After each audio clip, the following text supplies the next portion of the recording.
What's going on, Bombad fam? Here we are. Today's stream has been absolutely incredible. I mean, we've raised so much money so far, and I'm just excited to see where this conversation is going to go today. Jerry, how you feeling, man?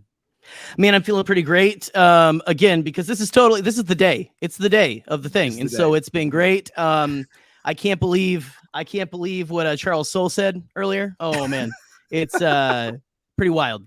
Pretty wild. So We're getting all these reveals and everything. Yeah. And funny enough, just to hype totally it up, today. Leading into this, we have Ryan Johnson with Alden Diaz at Octo Radio. So it's been a wild day, and I'm so happy for everyone to be here. But let's not waste any more time. I want to bring in the legendary one and only, a new member of the One and Only Club, our friend. Maybe the president of the One and Only Club now. Maybe. I don't know. Probably. But we want to bring in our friend Seth Green. Seth, how you doing, dude? Hi guys, I'm good. Welcome. This is awesome. How's your day been so far? Pretty good. Yeah, that's great. Yeah, that's awesome. No, it's great. Can you believe all the things? I've had a really good day. That's awesome. Yeah. That's awesome. So why Make-A-Wish? Why did you feel like this would be the right thing for you to come and hang out with us at? Oh, I love Make-A-Wish. I've done a bunch of work with the organization over the years. You know, the idea of kids suffering with any kind of terminal disease is pretty horrific, and the opportunity to even shift their mood slightly, make them laugh, make them feel good. That's an opportunity I always jump at. I completely agree. And that was the whole goal of this day, was to, get a bunch of podcasters, creators, celebrities like you to come in here and be able to help us meet our goal of 10,000. And at this point, obviously this is a pre-record. We don't know if we've even reached the goal. We may have at this point. So no, we're for sure. We're like way over the goal. We're past. Okay. We've kicked it into the sun right now in a good way. Yeah. John Cena is like the greatest advocate for the organization, and if anybody could kick anything into the sun, it's Cena. Man. There's no you can't see. You wouldn't be able to see it, but he could kick it into the sun. Yeah, I love making that joke so much. Any like wrestling callback in Cena's world now is so funny to me. So when he's on press lines for Peacemaker, and people are like, "I don't understand. Why do you have this empty space between you?" That makes me laugh so much. It's so silly. They're like, "What are you doing here?" There's just like a helmet floating in space. It's weird, right? It was the best. I've read so many interviews with him, and he talked about Metroid at one point. He's like, they got to bring a Metroid game back, and like they did a new one a few years back, and I was like, man, that must have made his day. And we couldn't even watch him play it. That's the worst part. We wouldn't even know if he liked it. You wonder how many controllers he goes through and everything. Those I feel like he crushed them. I don't know. You say that, but he's one of the most delicate. People just don't realize what this combination of skill and talent yields. I mean, we make jokes about it all the time, but he's one of the most dedicated, hardworking talents on the planet. Man, watching his discipline, his diligence, and then his skill, whether it's a newly acquired skill or one that he's nurtured for years, he is so impressive on so many levels. That's wild. Yeah. Plus, he could literally throw me into a wall, like spin me like a rag doll. He can pick me up with one hand, no problem. Right? Yeah. Oh, yeah, no problem. One hand, no problem. Yeah. I was in a tag team. I was in a tag team match with Triple H and John Cena, and there's a picture of them both trying to lift my arms in triumph, and both of their arms are bent because my arms are fully extended, and they both realized at the same time, they're like, we could rip this kid's arms clean off. Yeah, that's amazing. I was gonna say they're gonna Chewbacca you like right there in the middle of the ring. Yes. Nobody wanted that to happen, so obviously that's not the picture anybody got. No, especially the censors. No, they'd have to blur that out. It's fine. Yeah, they would. Yeah. Oh, that's fantastic. Well, one thing we actually start off with every guest. Now, this is something that's really cool because we've had the opportunity to talk to a lot of people, and we always ask these same 3 questions. Now, you might know it instantly. It might take you a second. Jerry and I are going to share ours first before we have the opportunity to hear yours. But we do this thing called best, favorite, most fun. Now, I've always felt that Star Wars can be broken into those 3 categories because it's very difficult. You know, it could be anything. It could be comics, it could be movies, video games, it could be the TV shows, whatever it is, books. It's very hard to like have your definitive absolute, this is it can't get any better, because there's still so much of it being made. So just to do kind you mean of the storytelling itself, or like my own experience around it? It could be movies, it could be the entire like maybe a book, maybe a show, or like whatever, you know, like yeah. It's just a really good gauge to see someone's, you know, Star Wars fandom and everything. Like, and what those are the core tenets. Those are the core elements of it. Well, I'll listen to both ears and get a sense of it. So all right. we usually start off what we call our what we consider the best Star Wars at this point so far as of this date. And usually I don't even know what would signify best. The one that we put on, we have like a genuine emotional reaction to, that is just something that can't be explained. It's just perfect cinema. It could be a perfect book. It could be anything. Perfect TV even now at this point. At this point, from just, you know, observing a lot of what we got, the sequel trilogy, I still think the best Star Wars to me personally is The Last Jedi. And there's obviously deeper reasons for that. I love that Ryan's coming on next after this segment for that reason, but there's something so beautiful about Luke's journey in that movie, and, you know, Rey and Ben's journey as well. And that's why I think it's just the best. It's shot incredible too. What do you think, Jerry? What's your best? What would you consider your best? No, sorry. So honestly, I think our answers probably are similar, because again, I think filmmaking wise, for me, story wise, I think Last Jedi tells a very interesting, unique story. In everything. So like I've got to kind of I go either there or Empire Strikes Back. Both of those feel, you know, very. And I know Empire's like that's like the very, you know, white bread answer and everything. But like. But yeah, no, I've honestly, I'm gonna be boring. And Scotty, I also really enjoy The Last Jedi, the themes and everything. To me, it is the best of kind of what we've got there. Yeah, so, I get that. Yeah. Now, now are we gonna do the next one here? Okay. Well, I want to see if Seth, we want to see Seth. Yeah, I don't know if you had enough time to think about it, you know, because it's kind of a heavy question. Well, it's an interesting distinction to say something is the best Star Wars. You're saying this is the best representation of the entirety of the concept, and right, like the clearest translation of it, or the best execution of what you feel are the core tenets of Star Wars. Yeah, right. Yeah, that is a heavy question, I guess. That's all we do here. Heavy questions. Yeah, somebody, I forget what podcast I was on, but they tasked me with making like ranking everything, ranking movies and shows, and what was your number one and what was like your number 18 or whatever it was at the time. And I remember like my orders, just as far as the priorities and stuff being different. So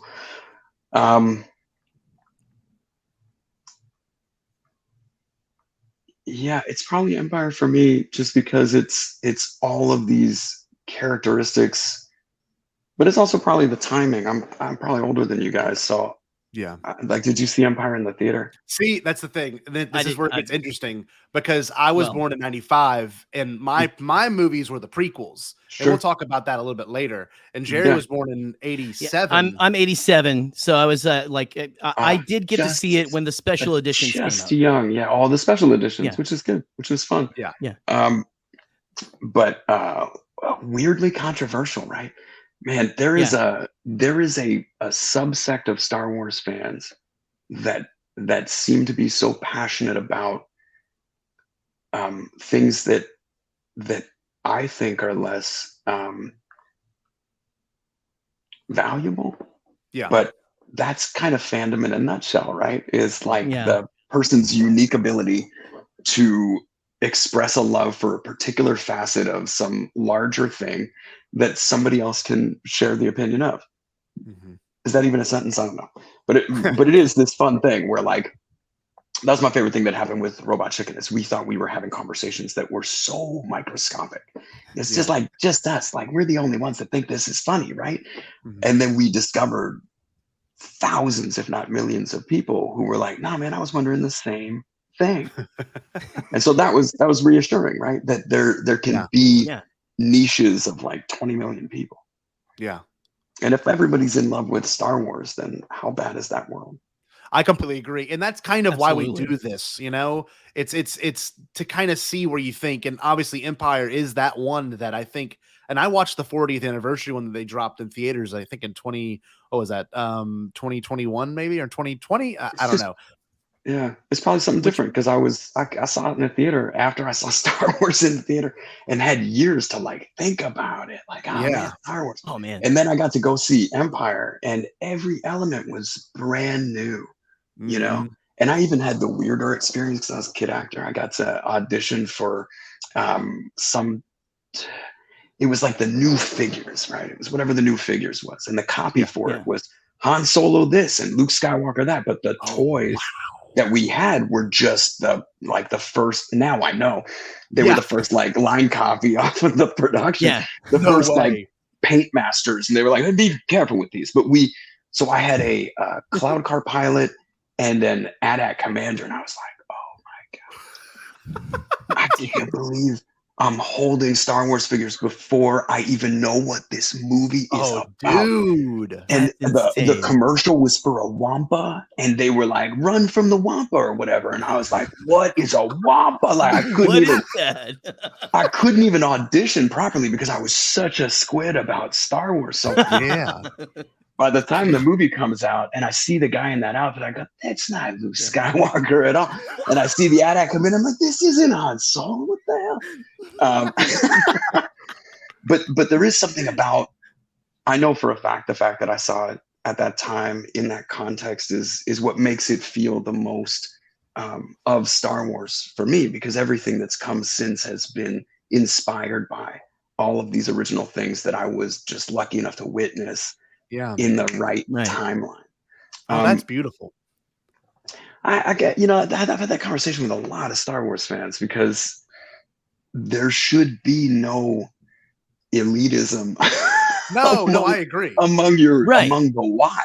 And I'm always annoyed whenever people try to bring that context into the conversation. Like the best conversation I had, it's always about how Star Wars will be 30 years from now, how each one of these elements just reinforce the idea that Star Wars has an access point from literally every direction. And anyone of any generation can discover it and love it and share it. Yeah. And look, that's us. We're prequel kids, and I actually wanted to ask you about that. I'm going to actually skip the rest of that question because I like where this is going. In terms of us growing up, obviously you grew up with the original trilogy. That's what you got to experience when you were younger. When the prequels are coming out, because I know that was like your boom era. That was when Austin Powers was big, Buffy was all those things. You were probably so preoccupied with life. The second Austin Powers came out, right? Like the year that Phantom Menace came out. I'm bad at that.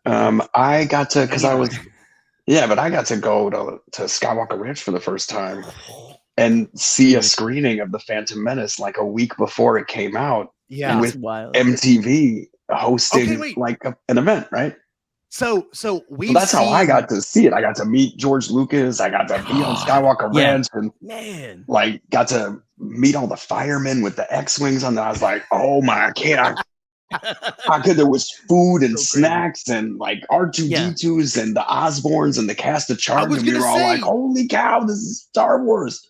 That was crazy. So we've seen the stock images. If you go on like Getty Images, and you could, because we did that one. We love looking at Getty Images. Yes, yeah, we love go through Getty and we look up Rick McCallum, we look up George Lucas, and see whatever we find. And we found that particular event, and that is so wild because we've always wondered. It's like Ozzy and Tommy Iommi, the guitarist for Black Sabbath, at this event. I'm like, this is the weirdest thing in the world. That must have been insane. But they also had, hired actresses dressed as Amidala and people in all of the costumes displaying them. And there was a strange like, hey, what's up? Can I talk to you? And they were like, I was like, okay, cool.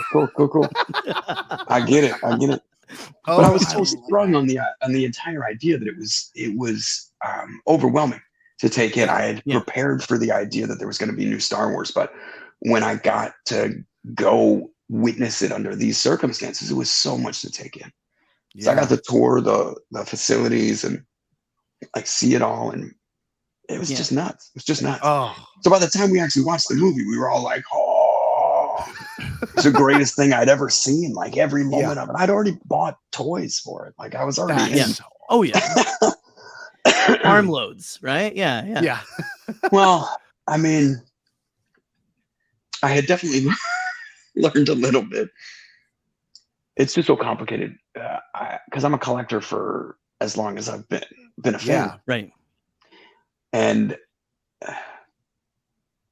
I think there was an entire culture that got caught up in the release of new Star Wars toys in '95, predated the prequels even. Yeah. They're just sort of testing the waters of like, how would this stuff sell? And it sold so much and so fast. But what nobody realized was that everyone was buying them not to play with them, but with the forethought of when they screwed themselves over by opening these toys that are worth $1,000 now. Yeah. So what happened was the fandom created like a repository of these toys. Yes. So much so that they're worth nothing now. Like you can get literally any toy from that entire 2000s era for like under $30 at the most. Literally. They're usually so like you know how many toys my parents bought me willingly when I asked, like that year, because they're like, this shit's gonna go like so, like it's gonna sell so good. We're gonna pay for your college with this. Nope. Not college. My dad saved some Pepsi cans for that reason. You know? Oh, like, really? Yeah, they just evaporated under in the Arkansas heat. It was great. So. Buddy, my one of my close friends had a Darth Maul Pizza Hut box. Yes, no way. That's awesome. For years. Like used or clean? No, we ate that pizza as quick as we go. He's like, we got to get this out of the box or stop staining the. So silly. That's awesome. See, that's what works though. It's weird because that era the marketing was insane. I mean, like Taco Bell's had statues and KFC's had like, there was like a droideka. I remember vividly, there was a like destroyer droid droideka cardboard cutout in my Albertsons. And I'm like, that is just the most insane thing in the world. Like you don't see that anymore. You just don't. I was living as a 12-year-old like in that era. And like I'm so happy for you. George famously said like I created for 12-year-olds, you know, and like I was right there, prime age. Yeah. It was so fun. And he's right too. If you really look at it, it was only the adults that complained about Jar Jar. Yep, it was the over 30s that had grown up with it, that had their childhood experience, that just remembered it a little bit differently than it actually happened. And it's not that it didn't happen that way. It's just, the fandom romanticized it to a degree that they could only be disappointed by any version of it. They could only be disappointed. Oh yeah. I talked to my my little brother-in-law who is of the same era, and he came to Comic-Con with me one year, and there was a prequel apologists panel, and he was like, "What is this about?" And I go, "You got to understand, there is an era of toxic fandom that is like really committed to the idea that this was terrible." And I had already had first-person conversations with George Lucas at that moment. About why Jar Jar and how Jar Jar is the C-3PO of the prequels. Right. Okay. And he broke it down to me like this. He's like, because it was the same argument, but this is made, the entire thing is made for kids. Like everyone else is running off and making it so seriously, but Star Wars is at its core made for kids to inspire all these ideas and all this creativity, this imagination. He said, "You saw Empire in the theaters, right?" I was like, "I did." And he goes, "You remember that moment? Remember that moment where 3PO was like, "Oh, the odds of blah, blah, blah, blah," and Han Solo hits him in the back and goes, "Hey, shut that thing off." And I go, "I do." And he goes, "And what did you think?" And I said, "I thought, are they ever going to turn him back on again?" That's true, though. And he said, "Yeah, because you're 10. I love that. And then he said, can you remember how many adults cheered when Han Solo shut off C-3PO?" And I go, "I do." And he's like, "How'd that make you feel?" I said, "I think I started crying." Wow. And he goes, and he's like, yeah, because you're 10. Man, yeah. But you know what? It makes so much sense. Jar Jar is literally in our logo, if you can see it. Yeah, we're in between Jar Jar. We're big and Jar Jar apologists here. And that's what we're called. No one need apologize. Yeah, it's all the love. Exactly. No, all not apologists. Yeah, no, you're absolutely correct. He's the best. Yo, also, there was some weird stuff that got pulled off. Like one of my favorite, because I love toys that never should have existed. There was a lollipop of Jar Jar's tongue. Did you guys ever see this thing? Yep. We've done bits with this thing, haven't we? And yes. Stuff like, man, we love like it was bumpy and everything, right? Oh yeah. It was just like it also why would you comes out of his mouth, and then you're like making out with Jar Jar. French Jar Jar. Yeah. Any way you cut it, this is weird. Like the premise alone is strange, but when you think about guys, I got it. Sweets in all flavors. Jar Jar's tongue. And someone said yes, and they signed off, and it got into production, which is insane. I know, but I love the vision, and he's never really confirmed this. It will never go that in the C3. But I love the oh man. Yeah, I love the vision of George as just a little bit of a cultural provocateur. That when someone comes to him and is like, George, we want to make and distribute globally a lollipop of Jar Jar Binks' mouth that opens to reveal a rotating tongue. And then they showed him like the work. Yeah, boss, it rotated. Oh, so then they worked up that. a prototype. For a fact they've worked up a prototype, and they're like, check it out. I like to think that somewhere in there, Rick was like, it kind of looks like you'd be making out with Jar Jar. And then George was like, let's do it. Go for it. Yeah. Oh, wait. So this is one thing I wanted to ask you. Nobody will ever confirm that, but in my heart, I love to think about him that way. That's how it went in my head now. That's what I'm going to say. Yeah. It's exactly how it went down. It's so funny because obviously a lot of what we get in Star Wars is the merchandising of it. And I have a really weird feeling in my head that when you were a kid, obviously you did the commercial and all that stuff, like you were saying. I did get to do a commercial for the Play School Ewok Village, which was, that's a huge collectible item. That's awesome. It was. I never owned one, but I got to do the commercial for it. That had to inspire. You had to touch it for a little bit. You had to be in the presence. I did. Yeah, I learned. Well, that was the fun thing. Like as a kid, I got to learn the difference between a prototype and like an actual production model. I got to visit Kenner as a factory when I was 12, maybe. Man, no, 10. Holy cow, I was 10. Wow. So I was staying in Cincinnati because I'm so. If you don't ask, you don't know. And if you don't try, you'll never find out. So I was doing a movie of the week or a TV movie in Cincinnati, Ohio. And I was like, Cincinnati, Ohio? I'm pretty sure that's where the Kenner Toy Factory is. I wonder if I could go check it out. And so we reached out to the Kenner rep that we'd maintained a relationship with since I did that Ewok thing. And I was like, yo, what's up, man? You want to grab dinner or something? My mom was just like, my 10-year-old is inviting this executive. I guess we'll go. And so we did. We went to dinner with him and his wife, and then they brought us back to their house and we played around with ectoplasm and right. And then he was like, hey, come here, brought me down into his basement, showed me he had an early bird kit.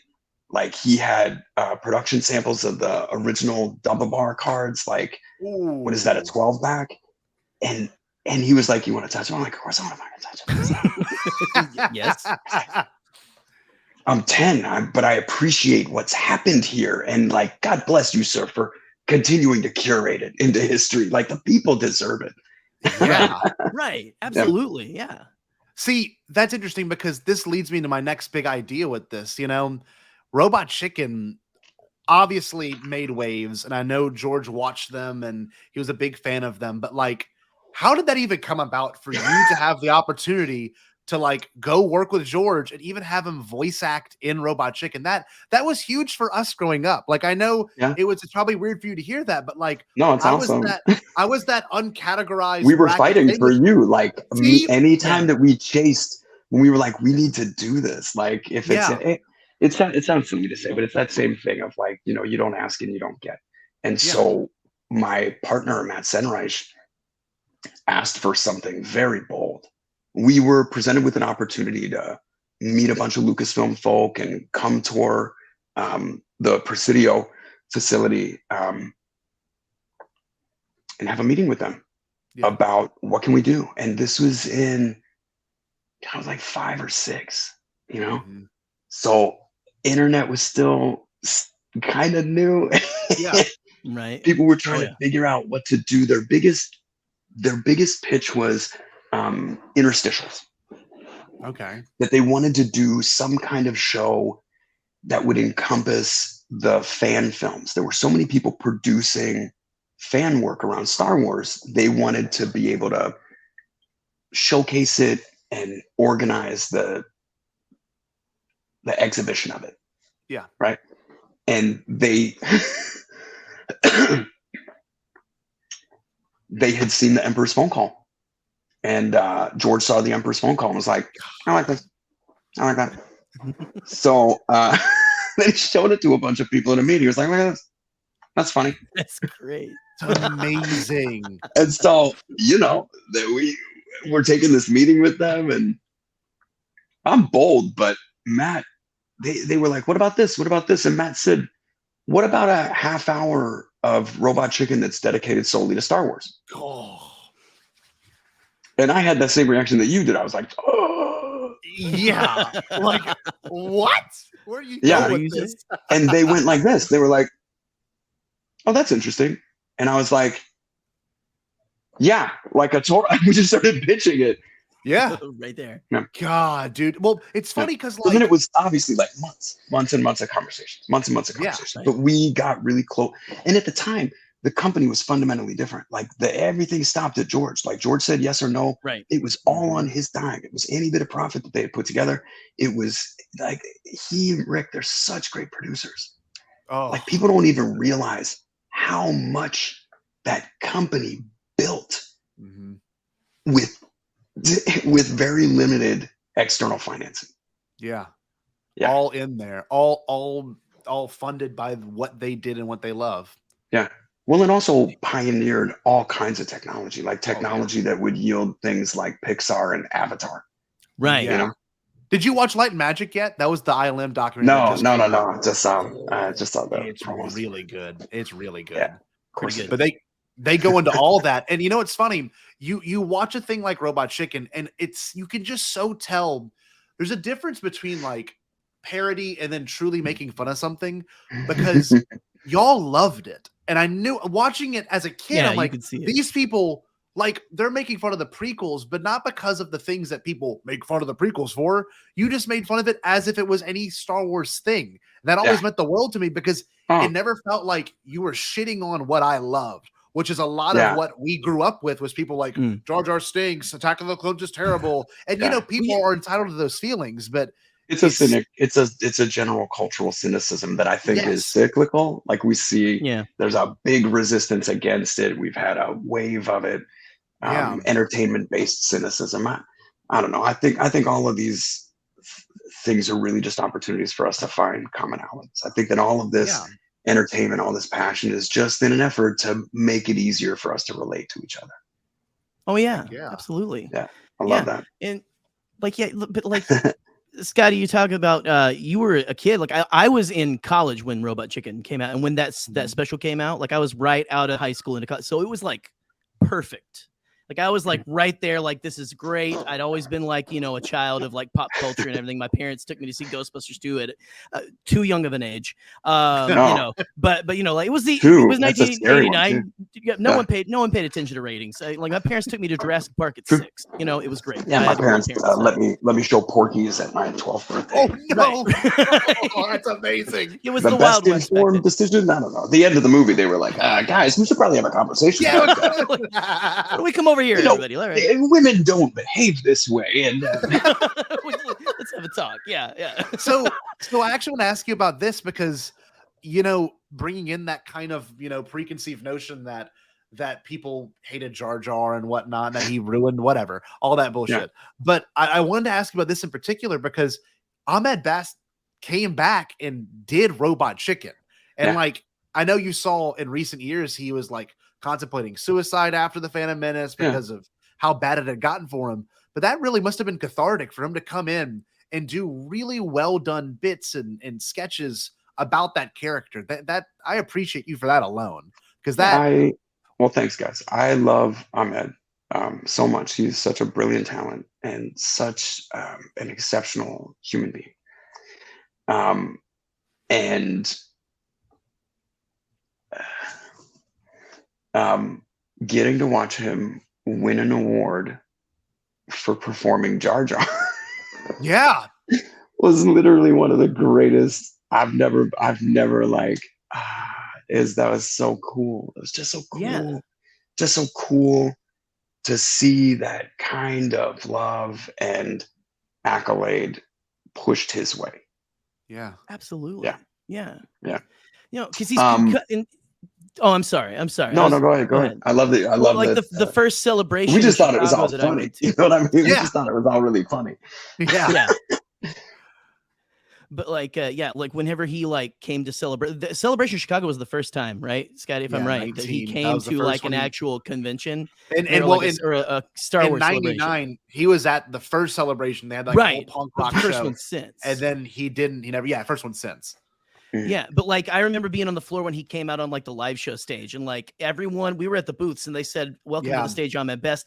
There was an exodus of people just towards the center of the around the stage, everyone clapping, like you said, the man deserves so much, and he deserves all of that, all the accolades. So, you might have to edit this part out, but today's his actual birthday.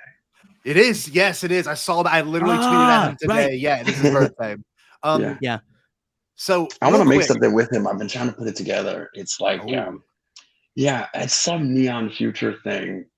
We've been talking about it a bunch. I love movies like The Last Dragon. Oh yeah, We're Big Trouble in Little China.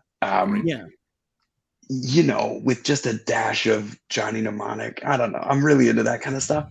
And Ahmed and I have been talking about. I saw some Instagram video that he put up working the karate kung fu tree, and I was like, "Is this a thing you do?"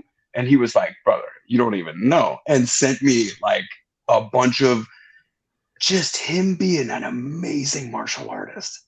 And I know he's a dancer and a singer. I know he's got absurd rhythm and musicality, but I just hadn't seen him as a weapon yet.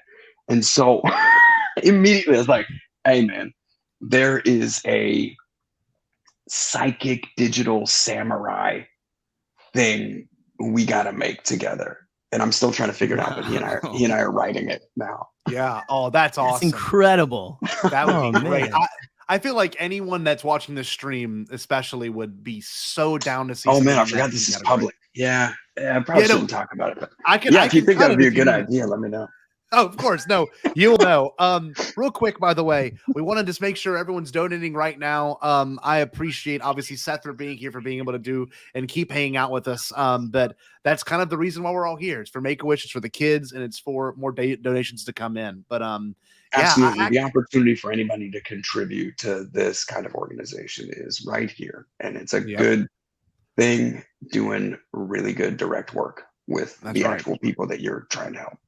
And the Absolutely. donations, by the way, directly go to Make-A-Wish. There's no in-between person. There's no one having to handle money. It's directly to their website. So it makes it all that much easier that no one has to handle it except for the company themselves. So And also really no disintegrations. So zero fear of that. No. Yeah. Not here. Yeah. Not here. So this is funny. With Robot Chicken, I know you had Breckenmeyer come in and do the voice of Boba Fett, and that was like one of my favorite bits because I know y'all are such good friends. Boba Fett you can tell, but it's just like he deserves to have that like same credit that like Jeremy Bullock has. You know, obviously he was the physicality. Tamora has, you know, Daniel Logan has, all of them have, but like Breckenmeyer's Robot Chicken is like, how you doing, baby? There's like something so freaking it's so like I'm too cool, but you know, like you know, I still just got like shoved down a hole, but you know, yeah. So great. I love that whole thing with him and that's what I was going too. Guard. He's my favorite. Did you what does it feel like to put your friends in a Star Wars, you know, obviously a parody Star Wars, but still nonetheless Star Wars. And like, it's such a weird feeling. It is. I guess we were aware of it at the time. It doesn't seem like now, and I'd have to really think about it in retrospect. But I remember at the time being like, oh my God, we're doing this. And that was one of my favorite moments ever was the Comic-Con the year that we had announced that both Robot Chicken and Family Guy were doing Star Wars specials. And McFarlane and I were just like, how did this even happen? Like, there was a moment where we were both backstage, like literally holding hands and jumping up and down. I'm like, I can't even believe this. Oh, that's amazing. It's so funny. So with Brecken, you know, Brecken's just so funny. So funny. And we had talked about this idea of Boba Fett being this guy. And the first sketch it was it's the him with Han Solo. It's the him with the carbonite. And this is like one of them. God, when that's Mike Fasola wrote that sketch, and it was so funny. So funny. And then Brecken was like, I want to just like go off on this. And there hadn't been a lot of pop culture deconstruction of this character for as much fan fiction as there was, and for as much like arguable Holy Ghost content that everybody believed existed, right? Like, don't tell me you weren't excited during the book of when you got to watch him finally ride that Rancor. Don't even. Amazing! Amazing! But it hadn't been talked about in a funny way. And so Breck in the sketch, he was just like, yeah, let's get it out. Let's just talk about it. So you know the moment I'm talking about. And I got to direct that whole thing. So I was really excited about the angles and Star Wars has the most evocative monoliths, right? Mm-hmm. All of these masks, all of these helmets, these faceless characters, you can project so much onto that it's like a comedy samurai sword. Yeah. So just anytime I would show like Boba Fett's having a particular moment, like he's grandstanding the way he never would if this guy was out of this block, and then you just get a cut of the like and his hands rubbing in the hands of Han always got me. Lacing the fingers is so. Oh man, I was losing. That's all our the animators, Savelin Forrest, that did that shot. Yeah. Oh man, we let him go. We were like, do whatever you want. He was like, I want to have him do a tuck and roll and like show up here. I was like, oh my God, please do that. Are you kidding? Yes, like all of it. That Seb's just a great. Yeah, it was that's boy, I love that sketch. So funny. Yeah, but to me, Brecken is like the prototypical Boba Fett. Any of the Lego stuff that I've seen, I feel like they're trying to adjust you. But that's an honor in itself to have even been tangentially participant in helping to define an aspect of an iconic character. Like, what a fucking yeah. We take that seriously though. You know, we don't want to make these characters ever look stupid, or like it's okay to bend them because they really can't be broken, but we would never want to, you know, propose them in such an uncompromised position that they could ever be misinterpreted.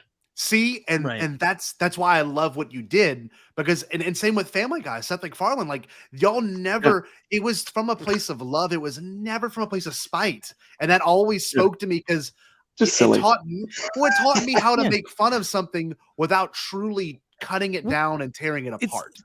It's like you said earlier, it's like it's the conversations that we were having like with our friends and stuff, right? The things we thought were funny is what y'all thought were funny too, and like here we are.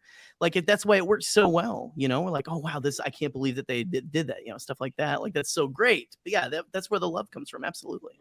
It's so funny because I have to bring this one up because he doesn't do this often. Maybe it's just I might be clueless, but Conan as Zuckuss was one of the greatest things ever. And I know like the first pseudo that whole bit.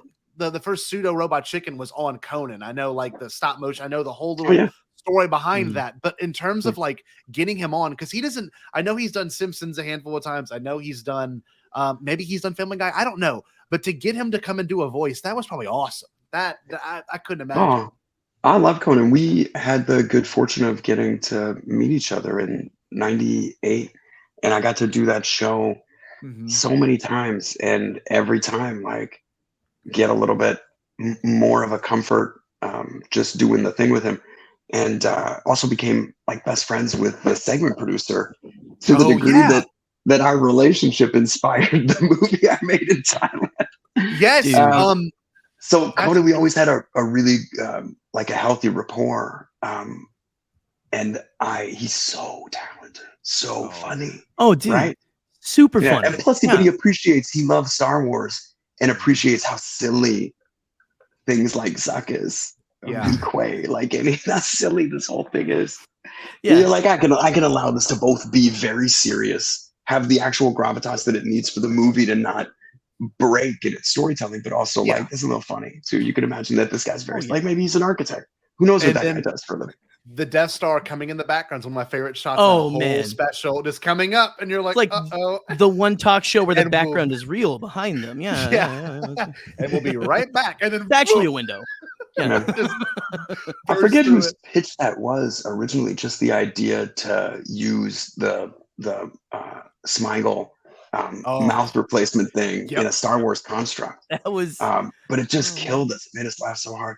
We wound up shooting that thing in Robert's house. Like one of my friends, we were in LA.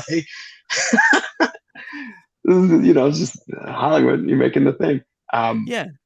We were in LA and Smigel was in New York, and I had a local buddy that we could pay like $100 to bring the kind of camera that we needed to Smigel's apartment to set up the rig to shoot the shot. No way. Digitize the footage. I think they even had to like FedEx us the 3/4 tape or something. No way. So silly. Wow, dude. So silly. Oh no, it had to be a data card at that point. That point in technology. So that's funny. Awesome though. God, you just get it done. It's funny because something else that you did, at least to me, that I always was impressed by, was getting George Lucas to like. Obviously, he's always made fun of his own thing. He's never taken it seriously. We coined a phrase on here, and I'm going to send it to your publicist because we made a video called "Why We Love George Lucas," and it's this idea that he can make fun of his own fictional empire, and like. It's what he can do. It's what he's good at. And so if you don't mind, I want to play a clip. We do this on our show often, and it's one of the funniest George Lucas's clip like of all time. And it's the Mara Jade one. And it's incredible. It's a perfect because we've always heard George is like really funny and stuff, right? But like to like see like to get a window into that, absolutely incredible. Because I want as much context as possible because I know this must have been a wild experience. So I'm gonna get this clip rolling right now, and it's perfect. As the creator of Mara Jade, wait, I am not the creator of Mara Jade. And I want you to get out of this office right now. I'm sorry, Zed. No way. You brought it on yourself. I don't want you here. I'm so sorry, George. I didn't think it would go like this. Out. Zed, I got your voucher. Out!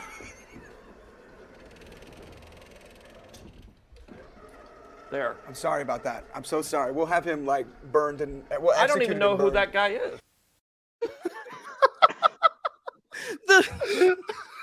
there. So perfect, man. How did you he has pull all that the energy off? of a pro wrestler at the beginning too. You're like Yes. I want you. Get out of this office. Oh, He's the how did best. you pull that off? I need more context, because that, as a kid, when I saw that on the behind the scenes, I'm like, this is just unbelievable. Oh, that's so Memorable fun. moments, you know? Yeah, I didn't even think about that. Like as kids getting to watch that must have been very funny. He, George is really cool. That's obviously. the short answer. Is George is very, very cool. We were having a lot of fun, both making the specials and like getting to a point where we were working on detours. We were just having a lot of fun together. Yeah. And it was a time where I don't know that he'd gotten to have that kind of fun with Star Wars. And it was kind of a magic moment, really, because he hadn't even come to the conclusion that he was going to sell the company. They hadn't come up with the idea, although he said that to us in one meeting. It's almost too much, but he threatened at one point that he had scripts for 7, 8, and 9. And we were all like, I'm sorry, what did you say? And he was like, hey, I wrote them. Repeat. I don't even know if I'm ever going to share them with anybody. And we were like, I couldn't even imagine. We had to carry on. We carried on for years after that. Yeah. Oh, that's incredible. There's something to that, though. There's something to that man's ability to make fun of his own stuff. It's just 100%. So charming. Well, this was such a silly thing. We had convinced him that it was okay to do very silly things. I had convinced him. So that clip, it came out of like our third Star Wars. I'm pretty sure that was with our last Star Wars. And we were already writing detours. So we were just in a position to be around him a lot. And I was in a position to make him comfortable with ideas that might seem outrageous on first blush. Not for nothing, but I was able to relate to him as somebody that got recognized, or that could, in public, take a little bit of pressure off of him from having to handle any questions or whatever. Yeah. You know what I mean? Like I can jump in almost aggressively and like, excuse me, like. Yeah, of course. Yeah, that shield. Yeah. Well, so we had already convinced him at that point that rather than taking group photos at the end of each session, that we should take like 1 to 2 pictures a day. And that way, each of these writers that were coming to work on these things that really just wanted a moment with him could more specifically culture a great frame. And, okay. And he was amenable to that, to the degree that we have some of what I think are like the greatest pictures of him ever taken, because he's got such a great sense of humor, and he's an incredible storyteller, and like a really unrivaled visionary. Yeah. So he was just down to have some fun, and I pushed that as far as I could. See, and thank you for that. Yeah, but seriously, because how I interpret it, and you may have a different perspective, obviously, but what George was doing for Dave in the sense of Clone Wars and everything that it's now led to, he was doing that for you, but in the sense of humor and what it could how funny Star Wars could be. And obviously the movies are funny within themselves, and that's part of who George is. But like, to see things like detours, to see things like that clip of George just being silly like that, that seems so far-fetched from what we have now, especially with the culture. And it's something against anyone at Lucasfilm or Disney or whatever, but it's so precious with the brand. It's so precious with the identity of what Star Wars is that it's got a different obligation, though. Yes, it has a different obligation than it ever did. Like it's not a mom and pop shop now. No, it is supported by one of the largest global distributors of intellectual property content on the planet. Right. And that's really what George wanted for Star Wars. He wanted it to be well supported into infinity, and he couldn't really do it himself. Yeah. Like it's a global phenomenon. It created trends and cultural concepts. its ripple effect throughout pop is unquantifiable. Oh, of course. But for it to last beyond him, and he was keenly aware of the fact that he won't be around forever. Mm-hmm. If it was to last beyond him, it had to be in the hands of a larger apparatus that was capable of putting it in parks, making more content, making shows, creating all of these additional access portals to it. Right. Well, and that's what Detours was for, what I thought it would be when it was coming out when I was younger. And like, I mean, to have, what was it, 39, 40 scripts, like, or episodes done. Like, I thought, wasn't it like pretty much all in the can and animated and everything? Yeah. How does that, like, I don't mean to pry, but does that, for people not having a chance to see that, no, for people not having a chance to see that, that must be kind of strange for you, right? It is strange. It's strange, probably in the same way that anybody that worked on the Batgirl movie feels strange about all the time and effort they put into something, all of the emotion that's connected to creating something that doesn't exist, and then not getting the satisfaction of sharing it with an audience. Like, it is a strange thing, but I really, I was so authentically reflective while it was all happening.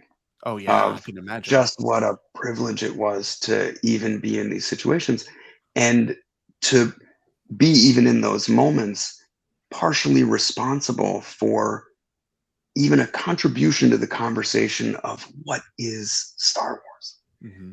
So, one of my favorite, you talk about what your favorite things is. There was a day where we were settling on artistic interpretations of key characters.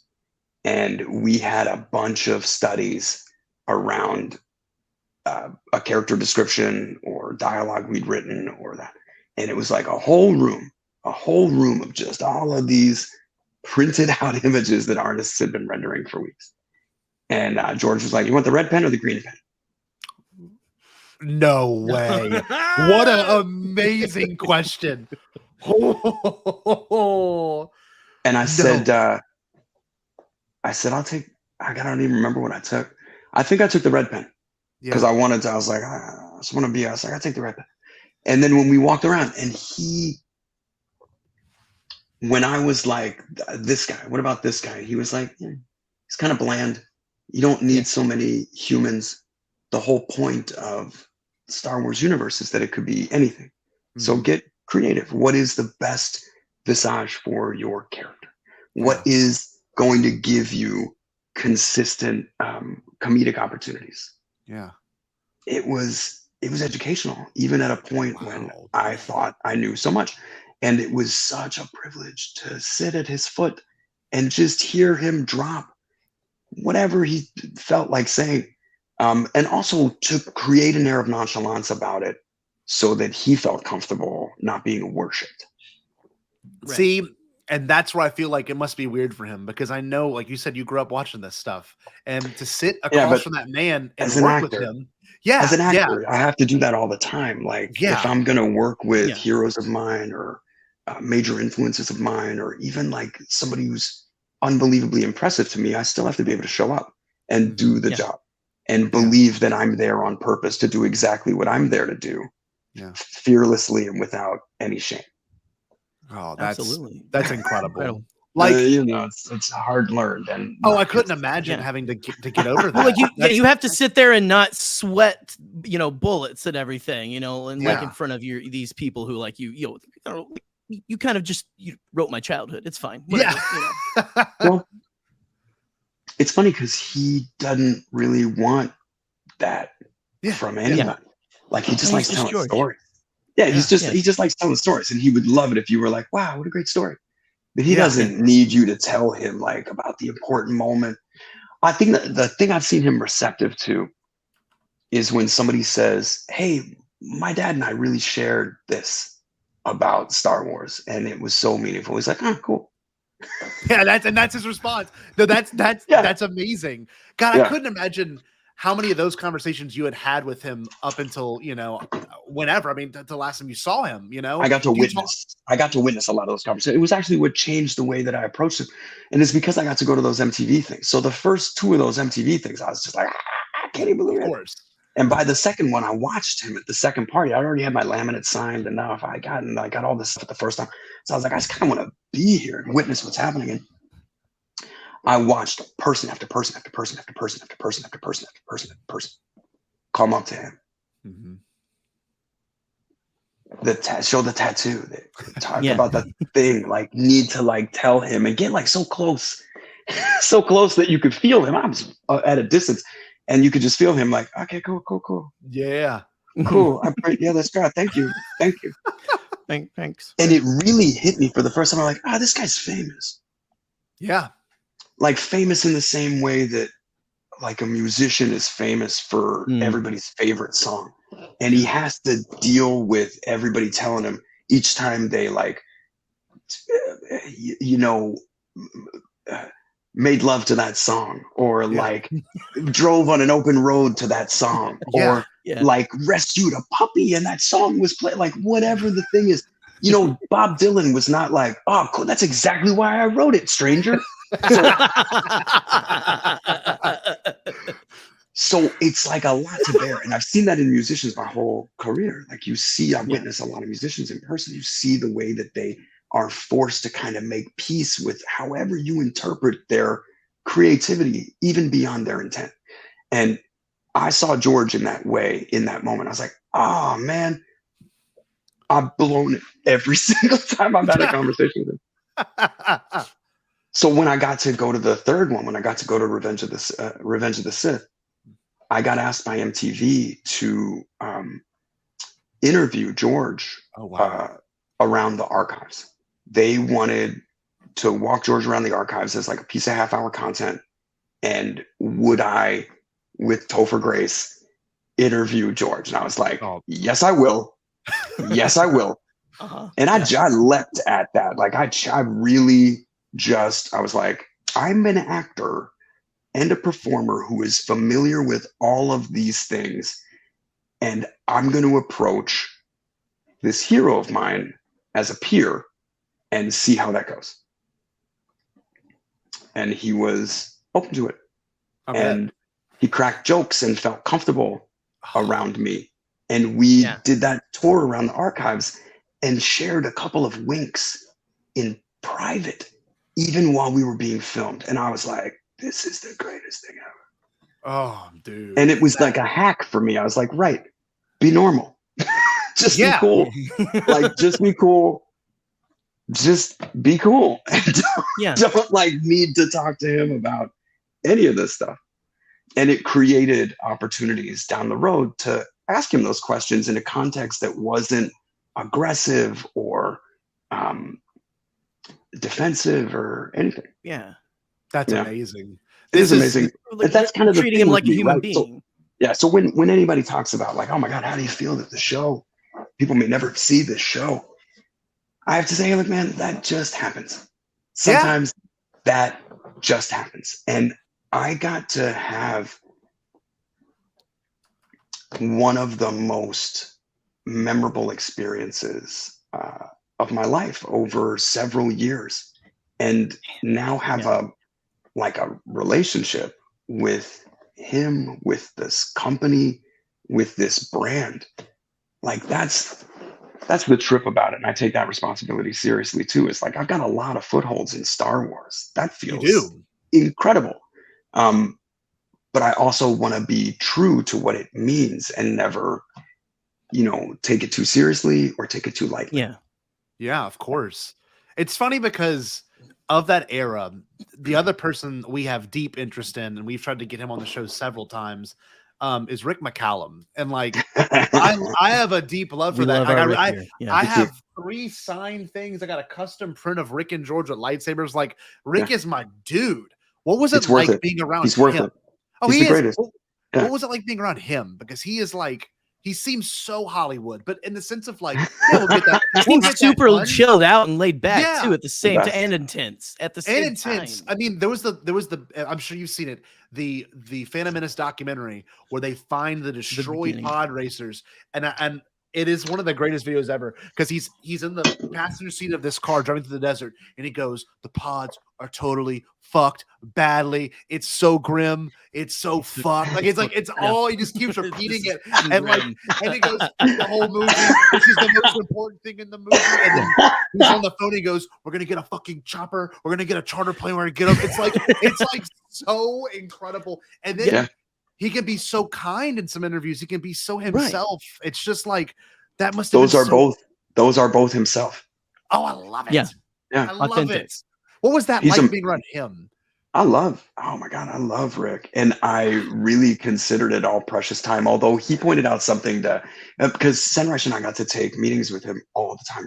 Rick was so generous with his time for us. Like received us at the ranch for lunch and a hangout, and we would talk about like what we were doing, what we could be doing. He connected us with so many people. God, he's just the best. And also an incredible producer.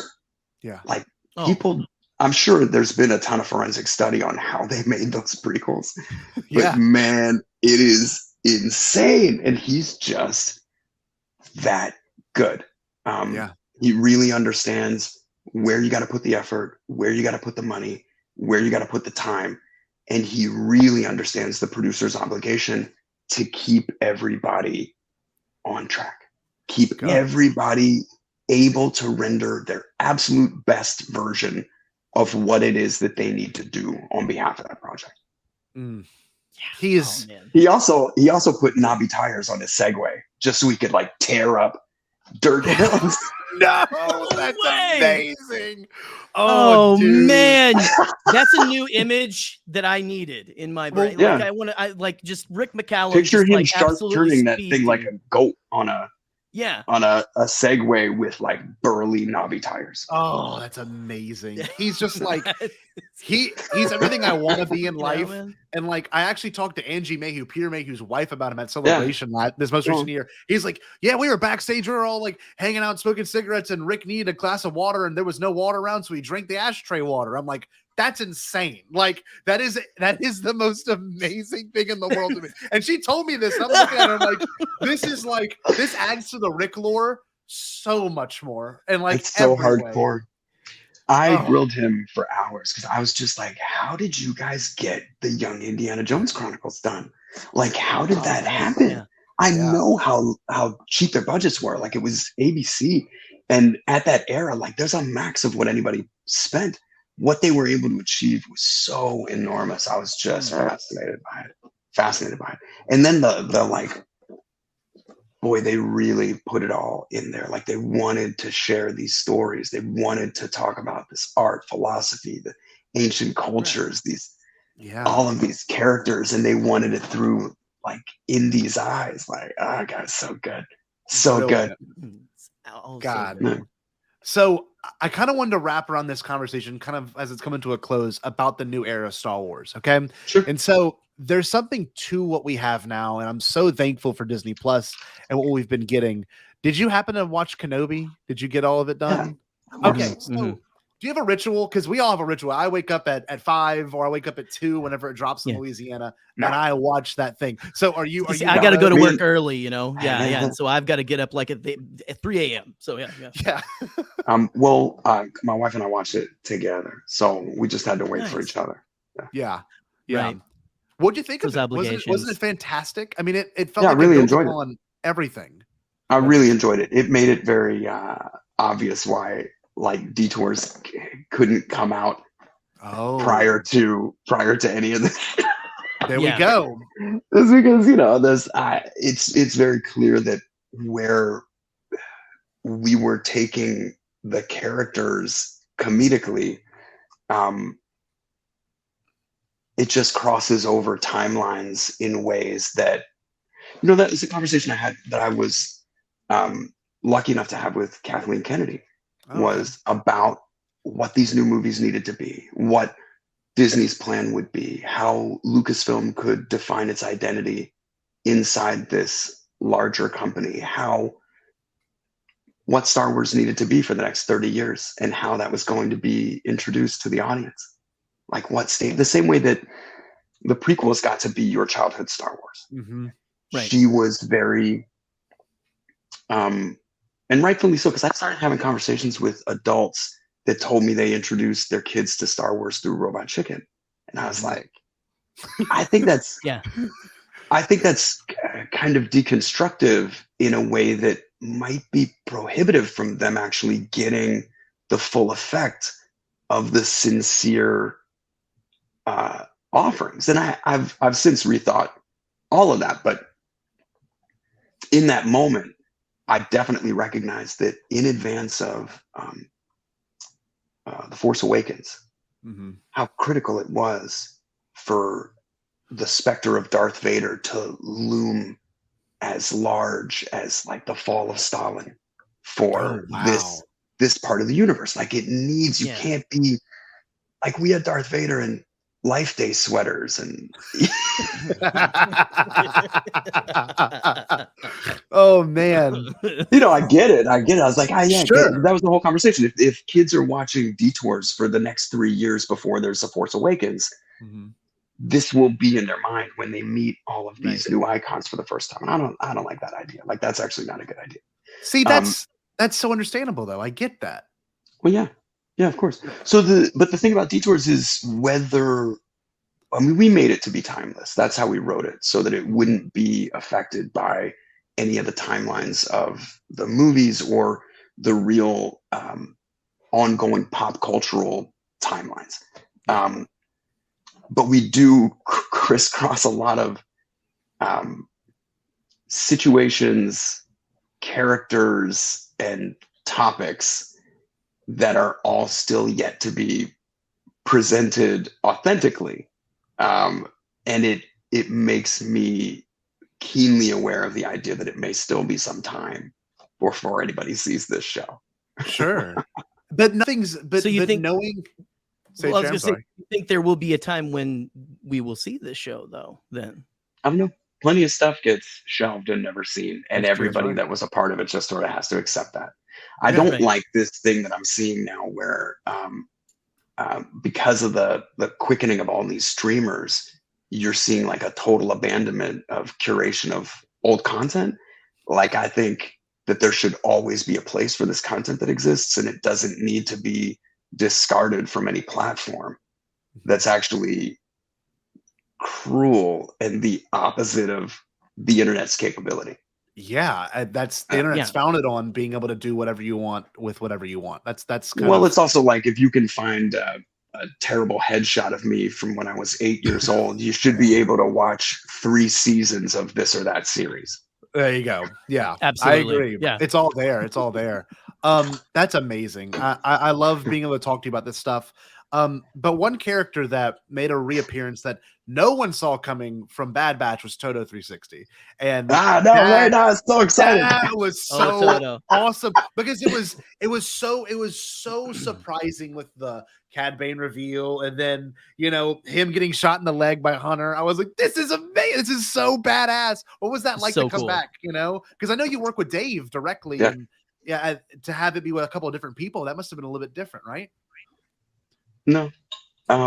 We've been talking about, God, when Dave told me I was going to get to play Toto, I had already known for months. Like, I'd gotten to see designs of Cad Bane. George was so excited about a gunslinger in the Star Wars universe. We were like, everybody was, this guy's the coolest. And when we heard Corey's voice, we were like, oh my God, this is so cool. And Dave was like, I want you to be his protocol droid. And I was like, okay. Okay. Yeah. Cool. And so anytime he's like, snuck Toto in here, and I was like, there. So anytime he shows up, and he lets me know too, he's like, there's a new Black Series Cad Bane. Toto, no big deal. Yeah. Your own little figure. So cool. It's the best. I love it. I love it so much. Yeah, he's a great character. I watched that episode today actually to prepare for this interview, and like there's something to like the naivety of that character, you know, trusting Omega in those scenes. I mean, this is really So well good. done. It's so Yeah. awesome. It's I like really such a enjoy it. pure-hearted character too to put with like the coldest like badass in all, you know, pretty Well, much in all of he's Star Wars. pliable. Like he So believes good. everything Yeah. that Bane tells him. That's the thing. It's Uh-huh. like that's his core programming. It's like, Right. well, this guy's not going to lie to me.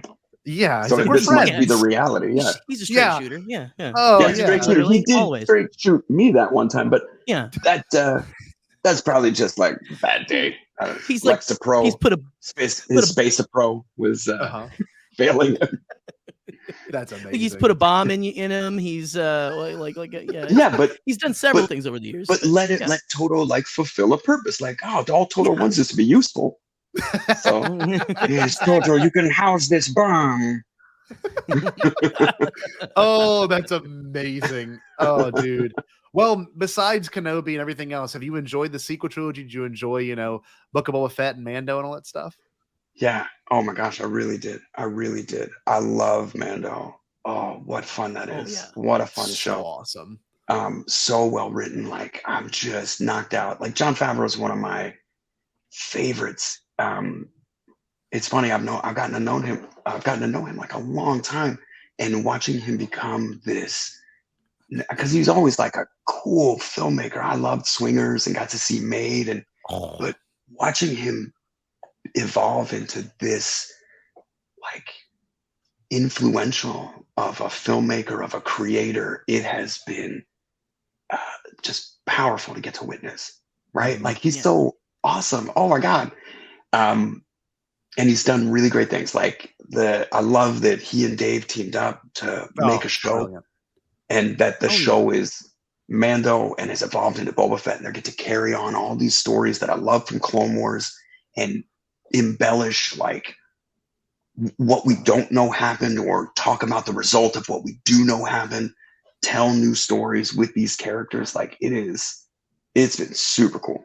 So with Obi-Wan, I don't mind a little bit of flashback. Like my only grievance with things like Han Solo is that I didn't need to know how he made his gun or got his belt buckle. Like none of that is important to me in Han Solo's origin story. It felt like a little heavy-handed, but I love that movie for playing up the non-Jedi world of Star Wars. Anytime I get insight into the underworld, into the smuggling rings, into the slave planets, like that's fascinating character work for me. I think it's why I'm so excited about Andor is is that the real conflict of Rogue One boils down to Krennic wanting credit from the boss for his big project. That's it. It's That's right.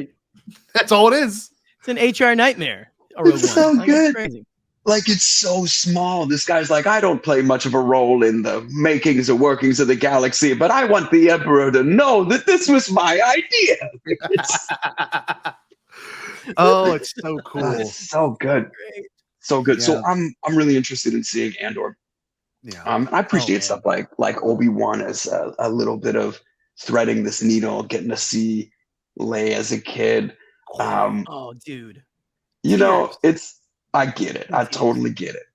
We were at Celebration when they premiered it, and it's so funny we because got to go to that world premiere. Yeah. Yeah, we were at when they dropped it, and oh my God, they were throwing cereal boxes at everybody. You know, it was they great. were It was awesome. Pringles was cereal great. boxes. It was fantastic. I was Out the of a only t-shirt one cannon, you know. out of like sounds dangerous. 8,000 people that yelled "Flee" as loud as I could. Yeah, the no, like, second he yeah. took- I was the only one that screamed. I'm like, how did anyone else freak out about Flea being in this show? I had no idea. I was like, Every time he popped up on screen, too, you're like, "Flee!"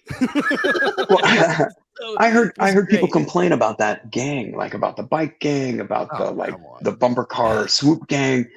I just didn't mind. I watched Droids growing up, so there were, there were a bunch of like weird colored hair. I don't know. Those desert planets, it's tough to have a personality, right? People have got to swing for something. So Sure, it just didn't bother me. That's awesome. Yeah, it's like Star Wars is like the real world, and not everything's dirty and beat up in the real world. And sometimes you have people who want to take care of stuff, and that's what. Why Star wouldn't I Wars shine is my real, bike? right? Yeah.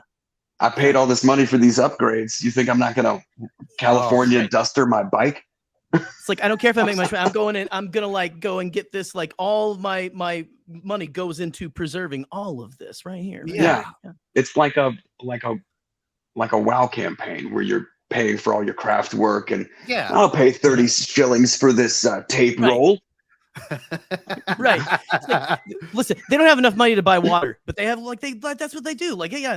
You know, If I want when Mando showed up in that shined vest car, like everybody just said, "Oh no, that looks awesome." But for some reason, these swoop bikes being shiny, everyone's like, "This is stupid." It's I don't get it. Why is anybody shining there? Like, what are you talking about? We literally just watched an entire series where they advocate the respect that you're showing your armor by keeping it clean, and now you're like, "Oh, I just don't think these kids have any pride in their bikes." We all became really old, grumpy men for some reason. Get off of my sand lawn. Yeah, get around all of it. We've got Sarlacc here, man. Get fed. Oh, dude. Well, it's been an absolute pleasure talking to you. And I know this is kind of like the end of the segment. Thank you so much. You have anything going on for us, like that to kind of hype us up right now? Anything you want to leave with? I mean, all the stuff I'm doing is going to get talked about when it's ready, I guess. Like, I've already had to be public about some stuff that's in development that I'd just as soon not talk about until there's something going on. Absolutely. But yeah, I'm making stuff. That's great. I love it. Dude, anytime you make stuff, I watch it. So I appreciate it. Real quick, obviously, this is all for Make-A-Wish. And thank you so much, Seth, for donating your time to get this done. It's really a pleasure. Yeah, is there any way you could read a little ad that we have written out for I guess you could, for a commercial that we can run for the stream? Is that possible? Yeah, what are you thinking? Sure, I'll send it to you right here. If you look, there's a private chat button to the right of your screen, and it says if you click on it, you can see. Oh, my buddy left an old reference in there. Cha-ching. We'll have to talk about that later. I know you know what that is, but I do. But is there any very weird tangential reality of my life? I want to ask you about that whole time. It was so bizarre. Yeah, it really is just like, I don't know. It's one of the most out of body experiences I've had, and I think I was just in such a lucid headspace when it was happening that I was really able to separate myself from this bizarre sensation that was happening around the country and my role in it. So wait, you know what I mean? I'm born and raised in Louisiana. So like I heard cha-ching as a little kid, right? And my dad was at that Raiders game you were at. And he told me that he was like, yeah, I saw Seth. Look, I'm gonna play a clip from it because I want to talk about this for 2 seconds. Imagine Seth Green loose on the floor of the Dome in front of more than 70,000 screaming, yelling, chinging fans. So what's it like to be Seth Green tonight? The spirit is amazing. Cha-ching! So wild. So good. I know, but I want you to imagine a 17-year-old that had been acting for over 10 years that was suddenly the center point of this attention while being keenly aware that it had nothing to do with me. Like nothing, literally nothing to do with me. And I was like, this is funny because I'm role playing. Nobody knows I'm Seth Green. Nope. I was at the time working on a network series from the creators of Soap on ABC. Wow. And they were like, and everybody that met me was like, hey, cha-ching, brother, you think you're going to like stick with this acting thing? And I was like, yeah, I think I might. I don't know. I think it's going somewhere. Yeah. Let's find out. New Orleans. Oh, dude, I'm so sorry. But it was a different world. And I'm so grateful that I had the like wherewithal. I think I had just seen Luke Perry on something talking about how to balance the concept of Beatlemania, how to reconcile that volume of attention, that level of emotion with the performance that he's giving, and being able to kind of bridge that gap so that they could share a lucid moment with him. I love that guy so much. I didn't even realize I was talking about him, but he, so I think that made me wanna I was really able to compartmentalize that and have like a bird's eye view of myself in that experience. It's like, well, you better put on a show, kid. You have to. You pretty much become a mascot. You're not even important. You like you said, 100%. You're not. It's the whole dang. It's the whole. That's all they care about. They need the cheerleader to say it so that they can say it back. And I've always understood that exchange with the audience. And I've actually really treasured my role in that exchange, like being the thing that can feel the thing so that the audience can feel it too, right? Like that's all the acting really is. It's like you sincerely display that circumstance or emotion so that the audience can feel it. Oh, that's amazing. So that's why so whenever I look at that clip, I'm like, man, out of body. Like I was, well, you have to understand too, I'm 17 there. And I got paid to go there. Like they paid me a good amount of money as a 17-year-old. And I got flown to New Orleans for 2 nights. I was literally treated like the Beatles. Of course you are. You're cha-ching, dude. You were a huge deal. Yeah, and it was so absurd. It was so absurd. But just really, really funny. And I was having first-person experiences that I'd never had before, like police officers handing me their card and being like, my wife is dying to cook you a home-cooked meal. And I was like, okay, officer. Thank you. Yeah, dude. And that's what we do down there. Yeah. I'm telling you, I'm from Baton Rouge. Like, we do the same thing. That's just the impact of cha-ching is so funny because it's you know, obviously as the Saints went on, like Katrina and everything past that, like it's such a small moment in like Louisiana culture history, and it's just so bizarre. Like, for me too. It's very funny that's me, because it's not me. It's not me, but it is me, and I lived that experience in real life. Just like I got the you know what I mean? Yeah, so weird. I gotta love that. That's amazing. Yeah, dude, I just grew up hearing it, and I'm like, this is so funny to know that you were just a puppet essentially. You didn't even exist. It was just I'm gonna show you something that I still have from that. I can't wait. My dad's gonna eat this up. You have no idea, dude. This is awesome. Cha-ching! Bada bing! Very nice chair too, by the way. I like that. Oh no! Huh? No way! What? Maybe one day we'll crack this bottle of California sparkling wine. Dude, is that from '91? Is that whatever year? Yes, I got this in New Orleans, and I brought it home.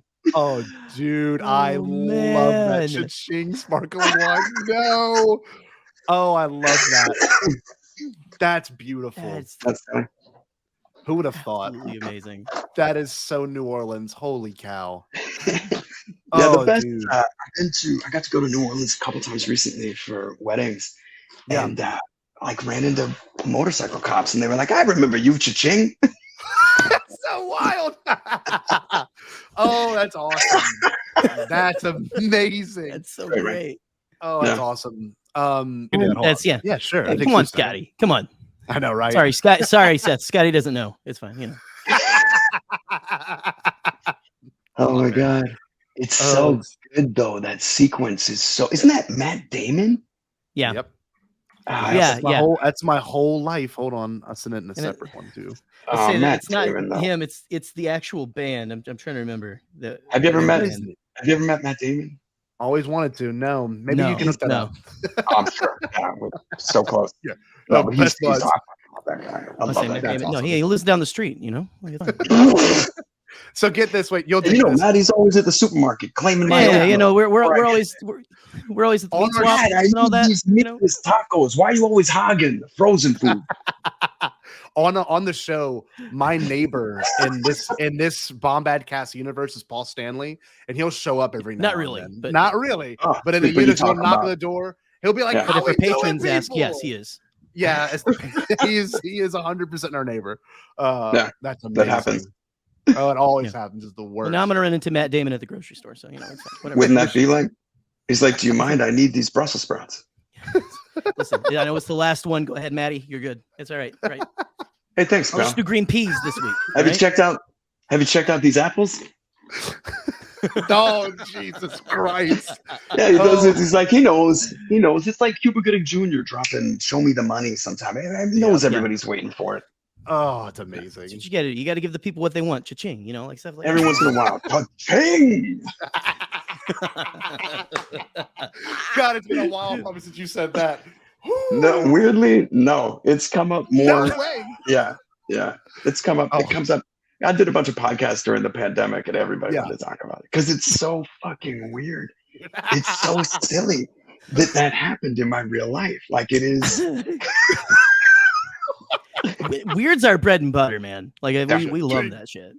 Guys, the best part about that story, and I'm sure I told this somewhere, but I walk into the hotel to get checked in. I'm so excited. I've never been to New Orleans. They're paying me for this trip. I'm the cha-ching guy. It's already been the weirdest drive. Like the drive from the guy that picked me up at the airport was so excited. And then the second I got to the airport, there's like people from rallies and there's people from the Saints and there's cops there. And the cops are like, we're going to have to hold these people back. And I was like, what is happening? It was so crazy. So I'm at the desk and they're like, hey, can we get you? The room is still being straightened. Can we get you something? While you're like, there's fresh gumbo. No, fresh jambalaya over here. And I was like, okay. So I'm sitting there. I've got like a to-go cup of jambalaya by the desk of this very fancy hotel with like a corner on the French Quarter. I can't even believe it. And I look about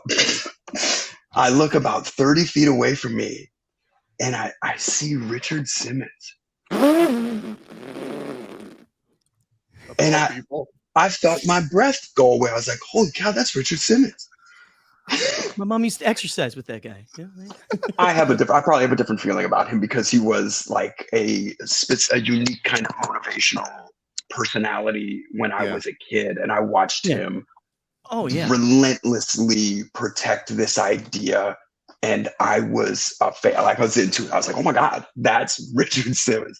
I'd seen him do bits on Carson and Letterman. And I knew he had a great sense of humor and that he was also a cool celebrity. So I was excited when I saw him.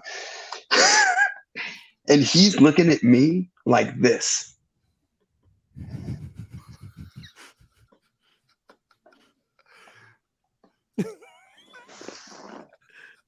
And I say to the guy from the company, I'm like, hey, I think that's Richard Simmons. And he goes, oh, yeah, that's Richard Simmons. I go, am I imagining this or is he like mad dogging me right now? No way. And I'm 17. So I was like, oh, God, I was in trouble. Oh, my God. And the guy from the company says, oh, yeah, I think he's upset because they're giving you his room. And I go, no, they're not. No, they're not. What are you talking about? No. Don't do that. And they're like, no, they really want to show you the best time. And I look over and Richard's like, I was like, no way. No, I don't want this room. Whatever the room is that you're trying, you give him his room. Give him his room. What are you talking about? Oh my God, that's Richard F. and Simmons. You give it back, no. Oh my God, that's so incredible. Oh, what a weird moment. Yeah, that happened in my real life. God, New Orleans of all places. Never ran into him again either. Nope, that was it. Oh no, that's the one thing. That's the one thing. Yeah. When he on his deathbed, he'll be like, Seth Green. Oh yeah, I fucking hate him. That's the bastard that took my room. He's never gonna think. He's probably never thought about me a day in his life. No. Oh, cha-ching. You never know. All because of cha-ching. That's it. Well, yeah. Cha-ching. More powerful than you ever imagined. Oh, that's amazing. All right, I'm gonna try and knock this out. Okay, cool. All right, here we go. Hey, this is Seth Green, and I want you to join me for the Podathon 2022, benefiting the Make-A-Wish Foundation on September 17th. More than a dozen Star Wars nerds will be hosting their podcasts all day long with special guests just like me, starting at 9 a.m. East, raising money to help make wishes come true for kids who need it most. I'll be hanging out with Scotty and Jerry of the Bombacast. It's Bombadcast, isn't it? Oh, yeah. Bombadcast. Of course it is for Jar Jar. Yeah. Hell yeah. Well, I'll be hanging out with Scotty and Jerry of the Bombad. Fucking sorry. The Bombadcast. You're good. The Bombadcast. This is everybody's favorite moment anyway. This actor is trying to get their lines right. Yeah. Clearly reading side to side themselves. No, that's okay. Everyone's done it. That's the best way. Yeah. Yeah. Really. I'll be hanging out with Scotty and Jerry of the Bombad. I knew that was going to go bad. So there you go.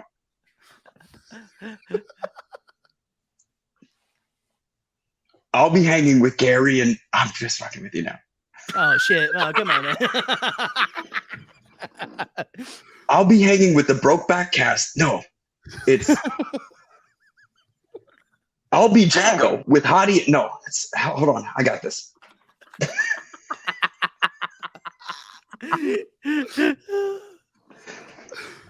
Oh my god. Sorry. No. Go for it, man. Hold on. I'm going to go for it. Go for it. Okay, here it goes. This is me going for it. The Bombad cast. What the fuck? Well, this is just for us now. Now we're just enjoying it. See, this is what improv's all about. That's right. We're learning for the best. Absolutely. All right, here we go. I'll be hanging out with Scotty and Jerry of the Bombad cast at 7 p.m. East, 4 Pacific, and I hope you'll be there to support this great cause. Get more information and donate today at thepodathon.com. What are you waiting for? That was awesome. That was beautiful.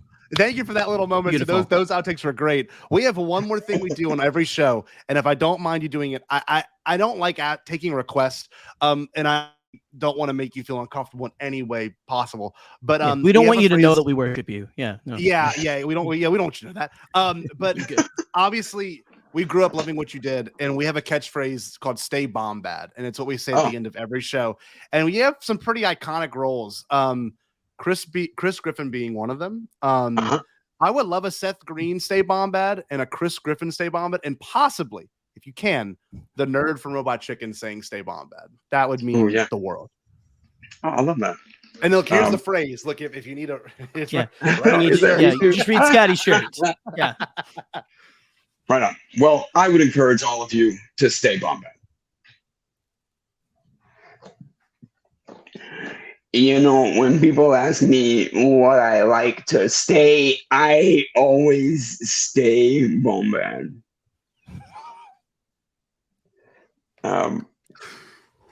You know, I'm mostly concerned with being accused of cultural appropriation by saying "stay Bombad," but I appreciate the sentiment with which it's delivered. So I hope that everyone who's out to cancel me would just think that maybe I'm coming from a peaceful place when I tell you all to stay Bombad. Seth, that was amazing. Oh, dude. Oh, that's fucking awesome. Thank you so much. Fucking rad, dude.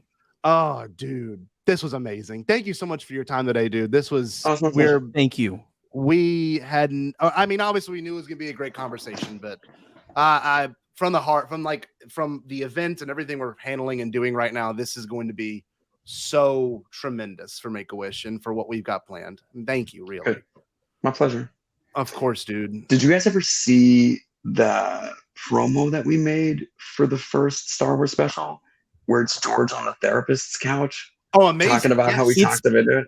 Yeah. That was probably my favorite coup, and it's only Lynn Hale. Like Lynn Hale made that happen. Lynn Hale and Tracy Canobio made that happen. Because we were pitching it, and all of the guards were like, "No, this won't happen." And then Lynn was like, "I don't know. I think he might want to do it." And so she asked him if he would do a bit with us, and he said that he would. And it was the coolest. In that moment, I was like, man, this guy is everything I've made him out to be. God, so awesome. I actually have the clip pulled up right here. I think it really is fast to the draw. Yeah. It is one of my favorite ones because to me, it's like almost so unlike what you would expect from a big creator like him.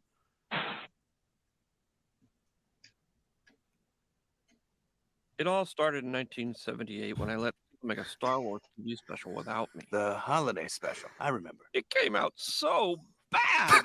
I hate it. I hate it. George, remember what I said about controlling emotions? Yeah, can't follow the dark side.